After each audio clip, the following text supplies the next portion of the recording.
The last clear photo of Evan Cole was taken at 3:14 p.m. In it he stood just off the Skyline Trail, one boot muddy, the other clean, a half-smile caught between excitement and nerves. Behind him, Mount Rainier rose like a wall of cloud and stone, its upper slopes swallowed by mist. Evan was 11 years old. He wore a red windbreaker that was 2 sizes too big and carried a small orange backpack with a cracked zipper. His mother, Laura, snapped the picture because he'd asked her to, said he wanted to remember the moment when the mountain looked like it was breathing. They never made it back to the car. The Coles had come for a short weekend hike, nothing ambitious, no off-trail exploring. The weather report was stable, the ranger station busy, the trail crowded with other families. Evan walked ahead, swinging a stick, narrating imaginary adventures. Laura followed, occasionally calling his name when he got too far ahead. At 3:27 p.m., she rounded a bend and didn't see him. She assumed he'd stopped to tie his shoe, or crouched to examine a flower, or was waiting behind a tree to jump out and scare her the way he loved to do. She called his name once, then again. By the third call, her voice had changed. Search and rescue was activated within the hour. Rangers sealed off the trail system. Helicopters cut through the fog. Dogs followed Evan's scent for less than half a mile before it dissolved near a shallow ravine, not deep, not dangerous, just uneven terrain and wet stones. No torn fabric, no footprints leading away, no sign of a fall. By nightfall, the temperature dropped sharply. Rain crept in sideways. Flashlights swept the forest floor, catching only moss, roots, and endless trees. Evan Cole was gone. For weeks, the search expanded outward like ripples. Crews checked rivers, campsites, shelters, rest areas, service roads. Volunteers combed grid after grid. Every backpack found belonged to someone else. Every red jacket was a false alarm. There was no evidence of an accident. There was no evidence of an abduction. There was, disturbingly, no evidence at all. After 3 months, the active search ended. The case shifted into a quiet, unfinished category: missing, presumed lost. Laura refused the word presumed. She kept Evan's room exactly as it was. She charged his old handheld radio every week, the one he used to play with in the backyard, pretending to be a park ranger. 4 years passed. And then, on a cold October evening, a volunteer dispatcher named Mark Jensen was monitoring a local emergency frequency, a low-traffic channel used mostly by hikers and rangers for non-urgent communication. At 9:42 p.m., through the static, he heard a child's voice. Not screaming, not crying. Calm, careful. Hello, if anyone's listening, my name is Evan. The transmission cut out. Mark froze. He replayed the recording twice. The voice returned once more, faint but unmistakable. I don't know where I am. I can hear the mountains.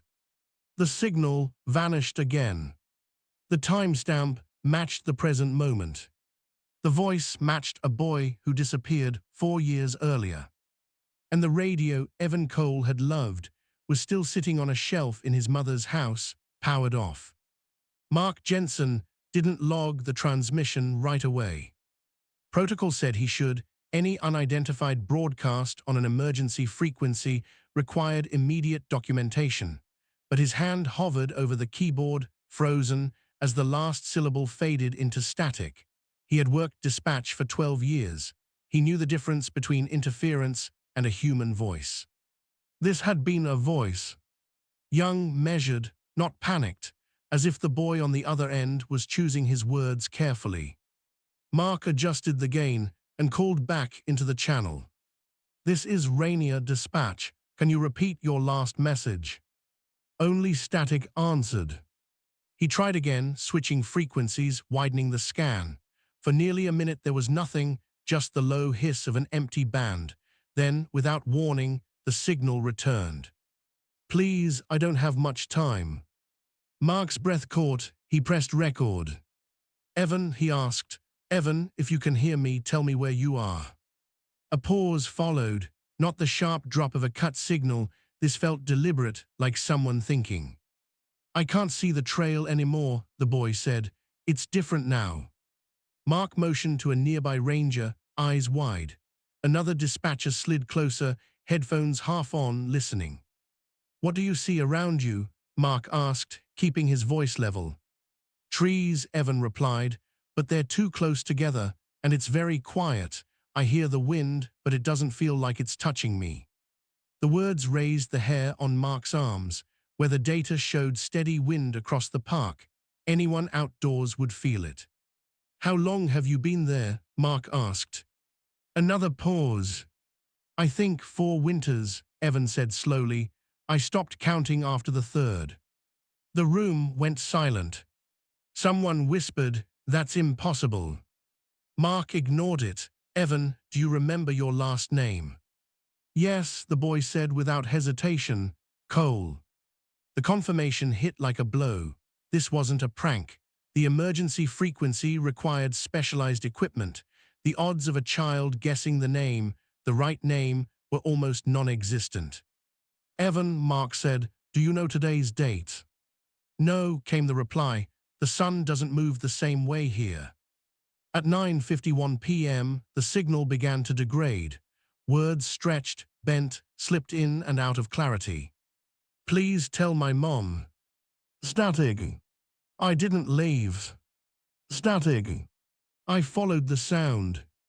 What sound? Mark asked quickly. But the transmission collapsed into noise and vanished. Within minutes, supervisors were notified. The recording was secured. A decision was made that would later be debated for years.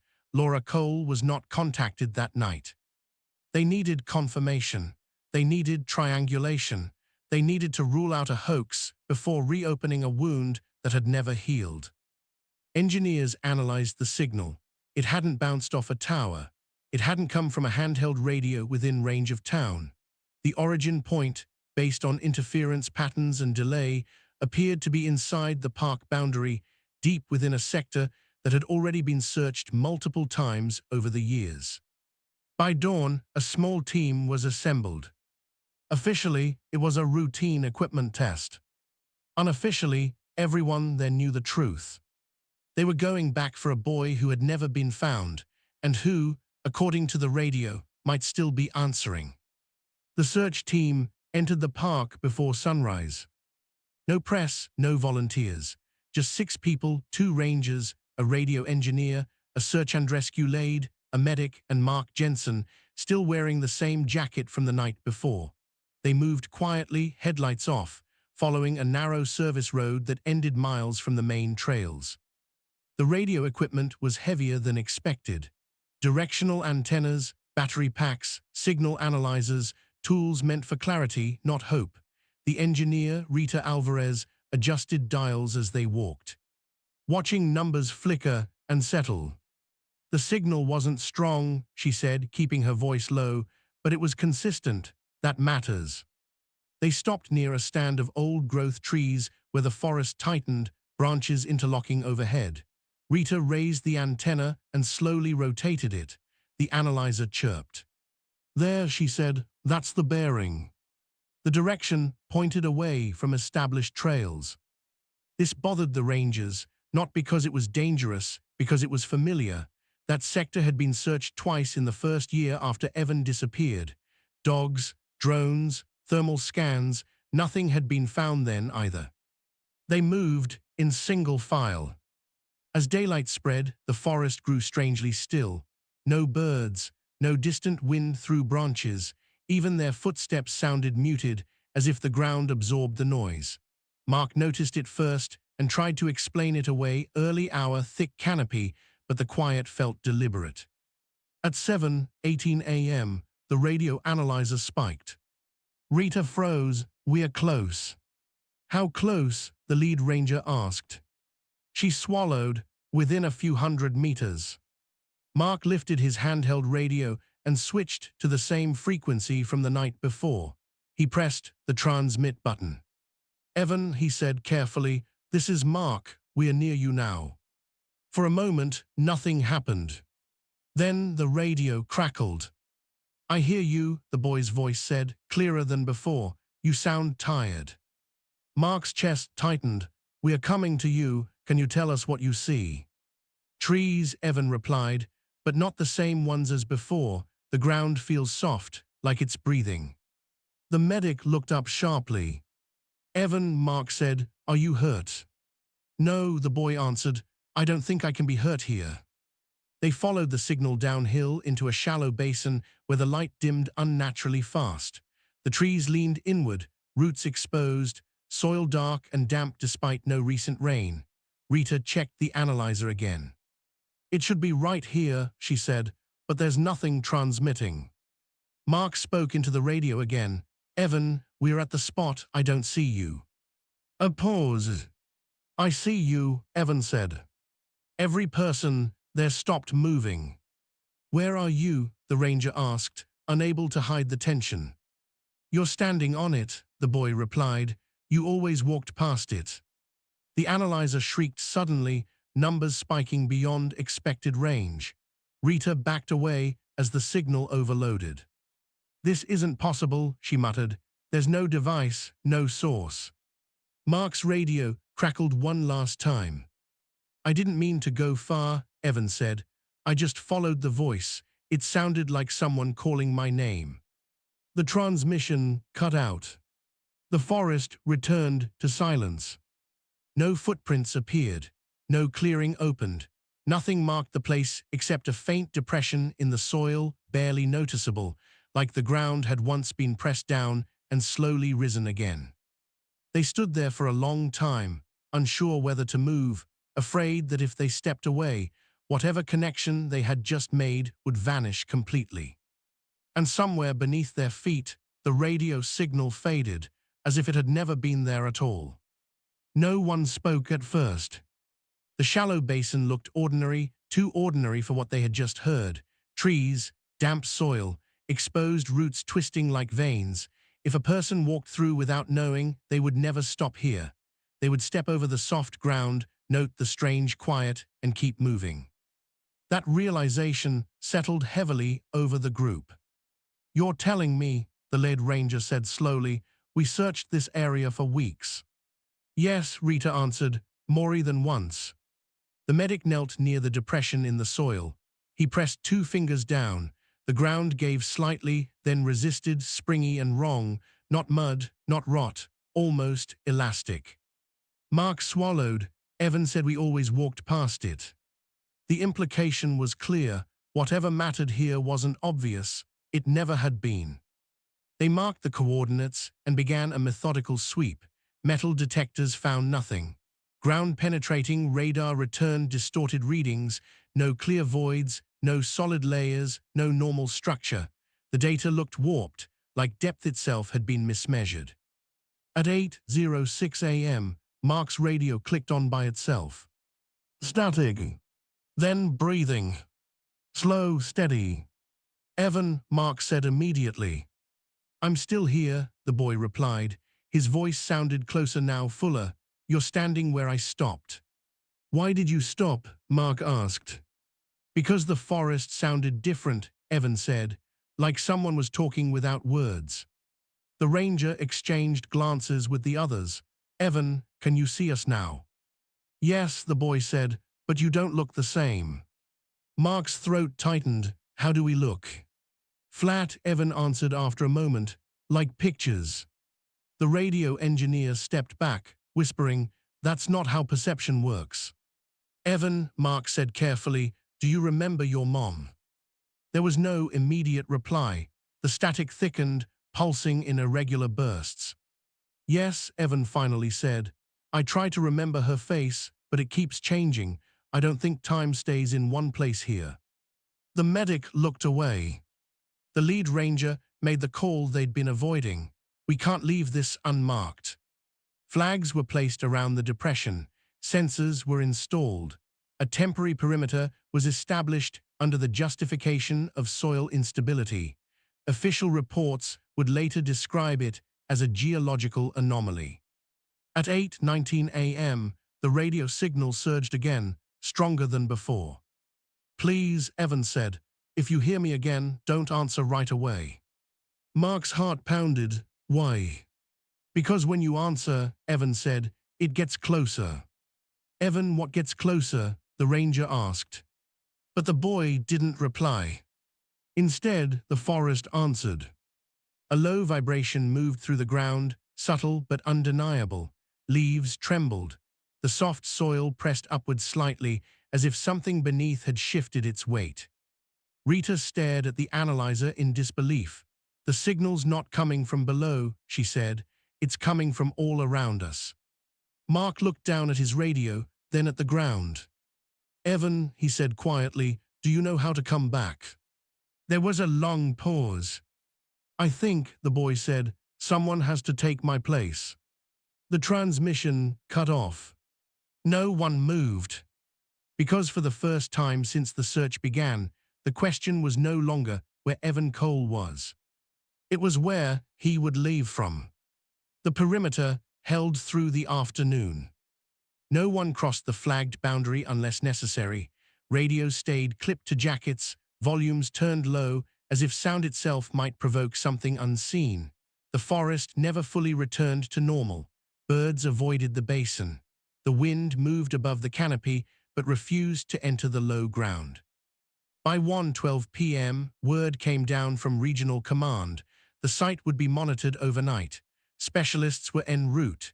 Until then, the team was to maintain distance and, above all, limit radio use. Mark sat on a fallen log, staring at his handheld unit. If answering makes it closer, he said quietly. What happens if we stop answering? Rita didn't look up from her instruments. Then the signal fades. That's what happened last time. The medic rubbed his hands together. And if it fades for good? No one replied.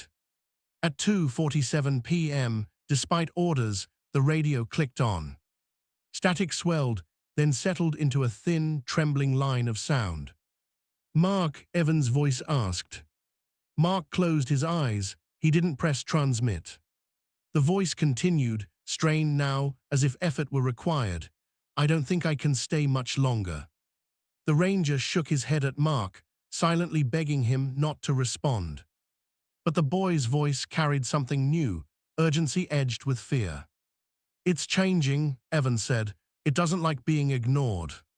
Mark pressed the button. I'm here, he said. What's happening, Evan? The ground pulsed once, like a distant heartbeat. Evan inhaled sharply. It listens when you do. It learned my voice first. That's why it sounds like me. Rita's analyzer spiked wildly. Mark, she warned, stop. Evan, Mark said, fighting to keep his voice steady. What does it want? Another long pause. A name, the boy answered. Someone to answer when it calls. The medic stepped back from the boundary. This is insane. The radio crackled again, overlapping itself, Evan's voice echoing, doubled, slightly out of sync. It says I can go, the voice continued, but not the way you think. Evan, Mark said softly, your mom is still waiting. The echo faltered. I know, Evan whispered, that's why this hurts now. The forest floor swelled subtly at the center of the depression, not enough to break the surface, just enough to show movement beneath. Rita grabbed Mark's arm. You're anchoring it, she said. Every reply strengthens the connection. Mark released the transmit button, hands shaking. Silence followed. Then a final transmission slipped through, faint and breaking apart. If you hear a voice later, Evan said, and it sounds like someone you love, don't answer right away. The signal died. That evening, Command made another decision that would never be written down. The site would be sealed permanently, access rerouted, data classified. Laura Cole would be told only that no further contact had occurred. Mark listened as the order was read. He didn't argue. Because at 6:03 p.m., on a maintenance frequency no one admitted monitoring, a voice had already begun to test the airwaves. Not Evan. Something older. Something learning how to speak. The first call came 3 nights later. It wasn't on the emergency band. It wasn't on park service channels either. It slipped through a low-use maintenance frequency, one rarely monitored, never recorded unless a technician remembered to hit the switch. A single word, spoken cleanly. "Hello." The technician on duty glanced at the console, expecting feedback. The meters showed no source, no inbound line, no bounce. He answered anyway. "Maintenance," he said. "Identify yourself." There was a pause, then a breath. "You sound like Mark." The technician's stomach tightened. "Who is this?" "I practiced," the voice said. "Listening helps." He cut the channel, logged it as interference, told himself that voices echo on mountains, that radios pull ghosts from static when the night is quiet. He did not report it. By the end of the week, there were 5 incidents. A ranger heard his sister's voice asking for directions on a channel she didn't know existed. A volunteer dispatcher caught a transmission that used her childhood nickname, one no one at work had ever heard. A maintenance worker quit after a voice recited his employee ID number, then apologized for getting 1 digit wrong. Each time, the pattern repeated. A familiar voice. A careful question. A pause, as if waiting to be answered. Command issued a silent advisory: do not reply to unidentified transmissions. No explanation, no signatures, just a line underlined twice. Mark read it and felt cold. Because the voice had used his name. He returned to the park alone at dawn. The basin was sealed now, fences set back, trails rerouted, warning signs posted with vague language about unstable ground. From a distance, it looked harmless. The forest had learned how to look normal again. Mark stood beyond the boundary, radio clipped but powered off. "I didn't answer," he said aloud, unsure who might be listening. "I kept my promise." The ground did not move. Wind passed through the canopy. Birds called cautiously. For a moment, he let himself believe the connection had finally closed. Then his radio powered on by itself. Static bloomed. Mark, Evans' voice said, so perfectly matched it stole the breath from his lungs. "You did good." Mark did not touch the radio. "I remember her face better now," the voice continued. "That means it's almost time." Almost time for what? The analyzer in Mark's pocket, left there by habit, vibrated once, then went still. "Don't come closer," Evan said gently. "It can hear footsteps." Mark's jaw clenched. "Evan," he said, breaking the rule, "is that really you?" Silence stretched. When the voice returned, it was quieter, older around the edges. "I think," it said slowly, "that depends on who's listening." The radio shut off. That night, an unmarked report crossed a supervisor's desk. No location, no frequency listed, just a transcript fragment pulled from corrupted audio. "Learning cadence. Names make it easier. Answering teaches it where to stand." The report was stamped inconclusive and buried. But the calls continued. Always brief, always familiar, always patient. And somewhere in the sealed forest near Mount Rainier, something that had once learned to speak as a boy was now learning how to ask questions, questions that sounded like help, like memory, like love. Questions that waited for an answer. The calls spread quietly. Not like an outbreak, more like a rumor that learned how to move. One here, one there, always brief, always on frequencies no one was supposed to be listening to anymore, always using voices that mattered. A retired ranger heard his late partner asking if he'd locked the truck. A dispatcher heard her father humming a song he used to sing when she couldn't sleep. A climber camping near the park boundary woke to his radio, whispering his name with his mother's accent, softened by years he'd almost forgotten. Those who answered never finished their sentences. They stopped mid-syllable, breath-catching, eyes unfocused, like someone had interrupted a thought they hadn't known they were having. Medical evaluations found nothing wrong. No injuries, no signs of trauma.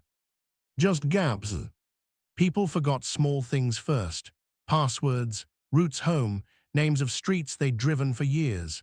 Then larger things, faces, dates, the feeling of certainty that used to anchor memory to identity. Command noticed the pattern too late.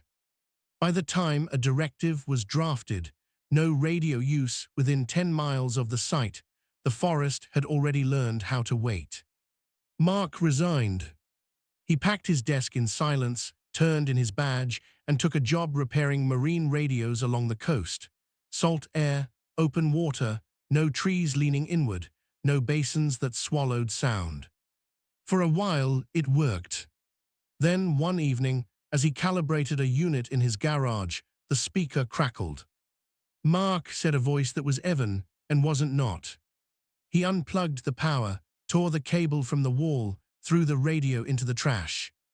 The voice finished anyway. "You always answer, eventually."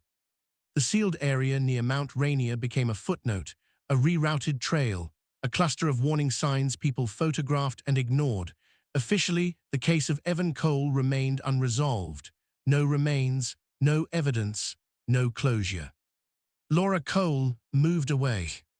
She donated Evan's belongings, sold the house, kept only one thing, the last photo of her son on the trail, half smiling, mountain behind him breathing clouds into the sky. She never owned a radio again. But sometimes, late at night, her phone would buzz with no notification. No call, no message. Just a vibration, steady, patient, like something checking to see if she was still listening. In the final internal memo written before the task force dissolved, a single paragraph was underlined. The phenomenon does not pursue. It invites. Response appears to function as consent. Below it, in handwriting that did not match the author's, someone had added, "Silence isn't safety. It's resistance." Only one person ever returned to the basin after that. No radio, no equipment, just a man standing at the boundary, hands in his pockets, listening to the forest breathe. He didn't answer when his name drifted through the trees.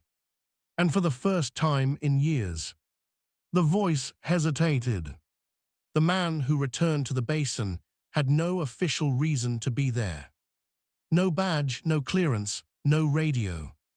Mark Jensen parked where the old service road dissolved into forest and walked the rest of the way on foot.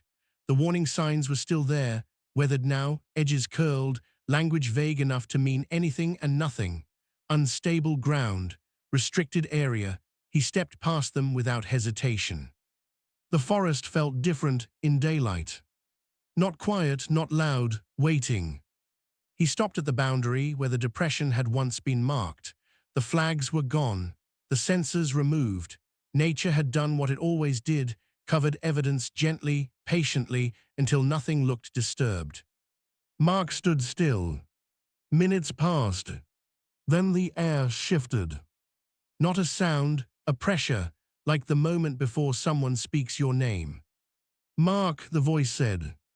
It came from nowhere and everywhere at once, not through a radio, not through the trees, directly into the space where hearing met thought.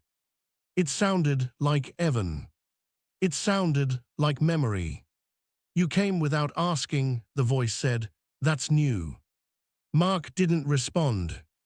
The ground beneath the basin softened, barely perceptible, like a breath taken and held.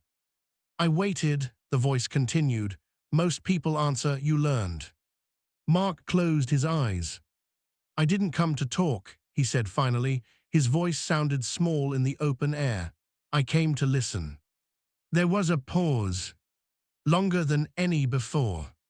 "When you listen," the voice said, slower now, less certain, "I don't know where to stand."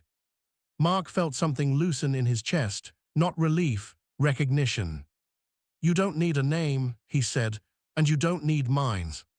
The forest exhaled.